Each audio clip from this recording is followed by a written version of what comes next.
What if an entire civilization left behind thousands of inscriptions, but no one alive today could understand a single complete sentence? What if the key to decoding them vanished more than 2,000 years ago?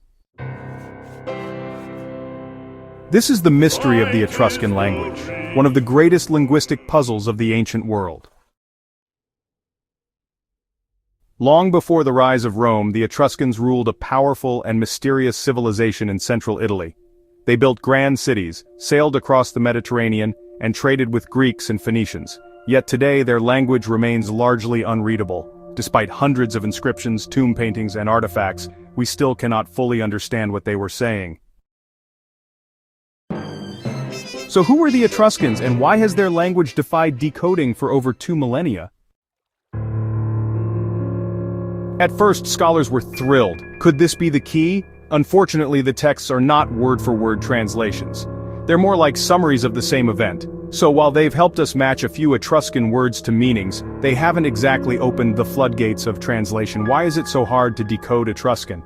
Well, one major problem is that we just don't have enough long texts. Compare this to Egyptian, which had entire tomb walls covered in writing, or to ancient Greek, which was continuously spoken and copied. Etruscan didn't survive the Roman conquest. By the 1st century BCE, the language had disappeared. Latin took over, and the Etruscans faded into memory. Another challenge is that Etruscan grammar is still, honestly, pretty poorly understood. While we've identified some suffixes, verb endings, and patterns, we still can't confidently translate complex sentences.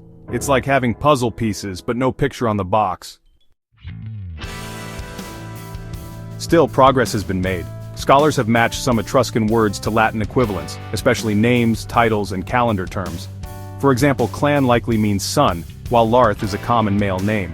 The word ziloth seems to mean magistrate or official. Bit by bit, the puzzle edges are forming. But will we ever crack the full code? Some believe that unless we discover a large bilingual text, something like a treaty, a law code, or a historical account, the full translation of Etruscan may remain out of reach. Others are more optimistic. With new technology, including AI and computational linguistics, some scholars hope we can detect patterns that the human eye just misses. Maybe one day, a breakthrough algorithm could scan thousands of inscriptions and piece together a grammar. And then there's always archaeology. A single discovery, a new tomb, a hidden library, an artifact buried in volcanic ash, could change everything. Until then, the Etruscans remain a haunting mystery. We can see their faces in ancient sculptures. We can walk through their cities like Cerveteri and Tarquinia. We can even read the letters they carved with care. But we cannot hear their voices. It's a humbling reminder of how much of the past remains silent. Yet in that silence, the mystery lives on. And maybe, just maybe, someone, somewhere, will one day crack the code and awaken the language of a forgotten people. Until then, we are left with a question that has echoed for centuries, the Etruscans wrote. Can we ever truly read?